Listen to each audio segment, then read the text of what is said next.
మానసిక క్షోభ అనుభవిస్తుందో అదే రకంగా ఇక్కడ ఉన్నటువంటి ఈ ఆంధ్రప్రదేశ్ రాష్ట్రంలో ఉన్నటువంటి ప్రతి తల్లి చెల్లి ప్రతి ఒక్కళ్ళు కూడా ఆ తపన కూడా మీకు రావాలి.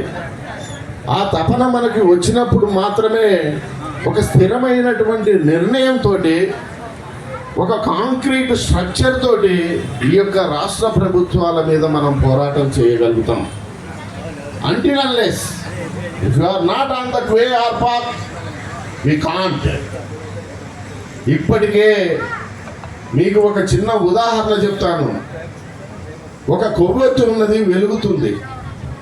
ఒక సైకాలజీ చెప్పేటప్పుడు అందరినీ తేజోపరచటం ఎలా అని అన్నప్పుడు అతని ఇంకొక వ్యక్తి చేతిలో ఉన్నటువంటి కొవ్వొత్తుని కూడా మనం వెలిగించాల్సినటువంటి అవసరం ఉన్నప్పుడు 2, 4, 4, 8, 8, 16, 16, 32, 32, 64 అంటే ద్విగుణీకృతమయ్యి ఈ యొక్క ఉద్యమాన్ని గ్రామాన పల్లెలో అదే రకంగా ఒక కుగ్రామానికి హ్యామ్లెట్స్ కూడా తీసుకొని పోవాల్సినటువంటి బాధ్యత బీసీవై ప్రతి నాయకుల్లో, ప్రతి ఒక్క తల్లి చెల్లి ప్రతి ఒక్కళ్ళ దగ్గర కూడా నేను ఆశిస్తున్నాను. ఈ యొక్క ప్రభుత్వానికి 4 పిల్లర్స్ ఉన్నాయి.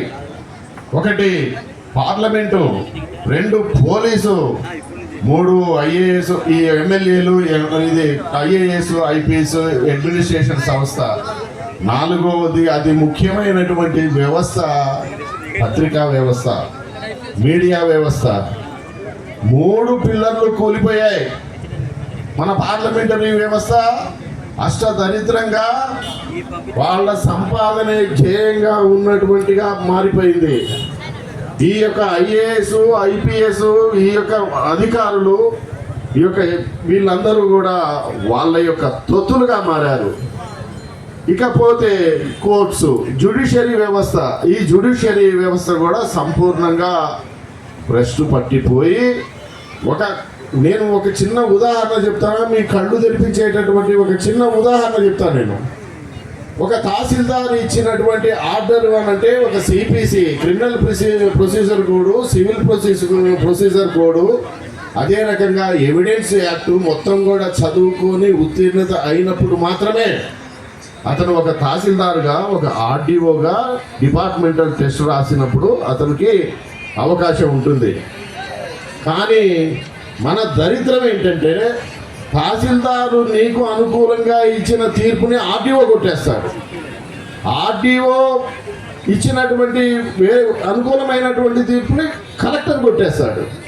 కలెక్టర్ అనుకూలం ఇచ్చినటువంటి తీర్పుని కమిషనర్ కొట్టేస్తాడు.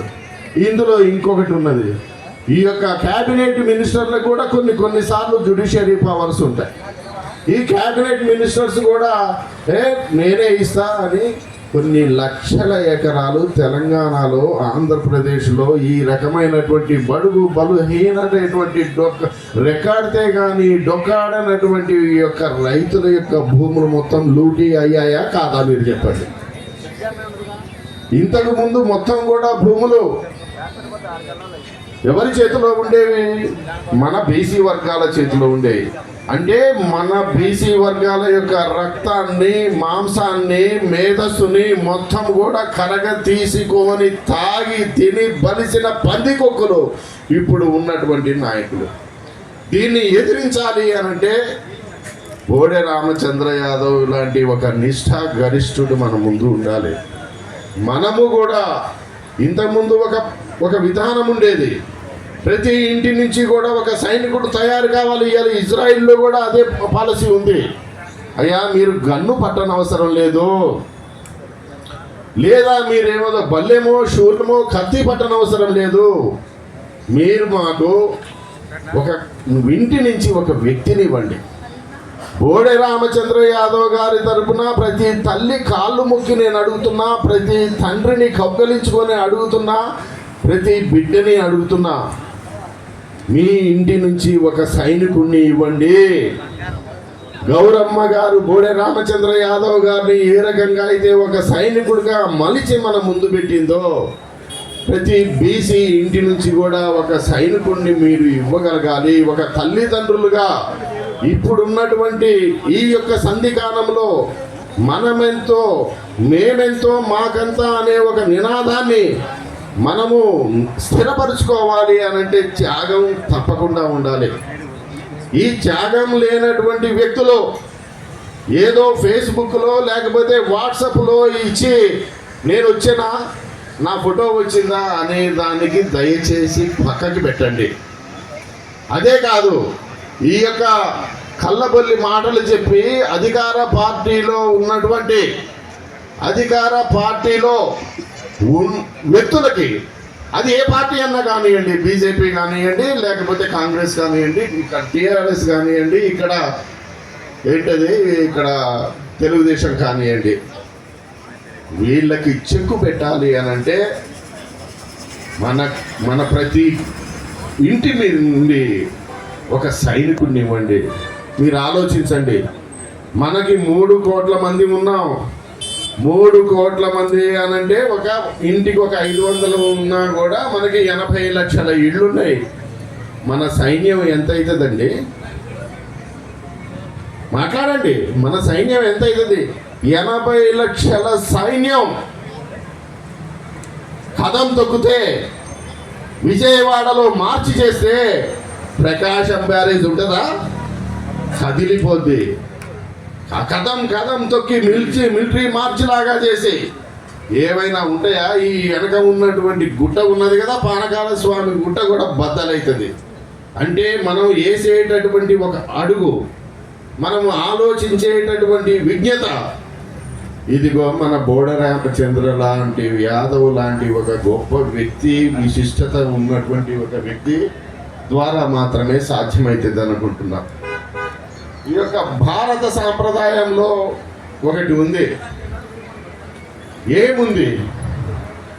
అమ్మ ఆకలి అవుతుంది అనంటే అన్నం పెట్టేటటువంటి ఒక మాతృ స్వభావం ఉన్నది, ధాతృ స్వభావం ఉన్నది, అతిథి దేవో భవ అనేటటువంటి ఒక సంకల్పం ఉన్నది మన దగ్గర.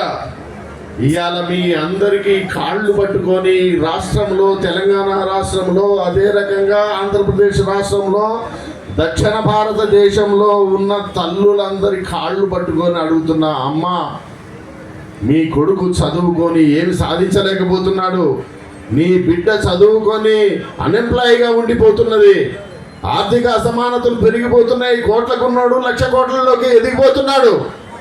కాబట్టి నా యొక్క ఒక్కసారి మీ ఇంటి నుంచి ఒక్క బిడ్డని మాకు ఒక సైనికుడిగా ఇవ్వమని మిమ్మల్ని అందరినీ సవినయంగా కోరుతూ, జై రామచంద్ర యాదవ్, జై రామచంద్ర యాదవ్. రామచంద్ర యాదవ్ యొక్క సంకల్పానికి మేమందరము అండగా ఉంటాం. రామచంద్ర యాదవ్ గారి నిరాహార దీక్ష సంకల్పం నెరవేరాలని మనం కోరుకుంటాం. జై బీసీవై.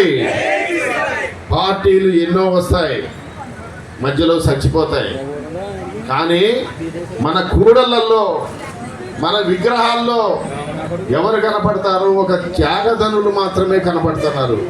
నేను చాలా బాధతోటి, చాలా ఒక ఏడుపు వస్తుంది నాకు చెప్పాలి అనంటే. ఇంత మంచి వ్యక్తి, ఇంత గొప్పనైనటువంటి వ్యక్తి ఇంతమందిని ప్రభావం చేయగలిగి అతని ఆరోగ్యంగా ఉండాలా లేదా? మనకి సమాధానం ఈ యొక్క తెలంగాణ ఈ యొక్క ఆంధ్రప్రదేశ్ ప్రభుత్వాన్ని తల వంచి కొమ్ములు విరిచి మన యొక్క హక్కుల్ని సాధించుకోవాలా లేదా? గట్టిగా చెప్పాలి. మన అందరం అతనికి అండదండగా, చేదోడు వాదోడు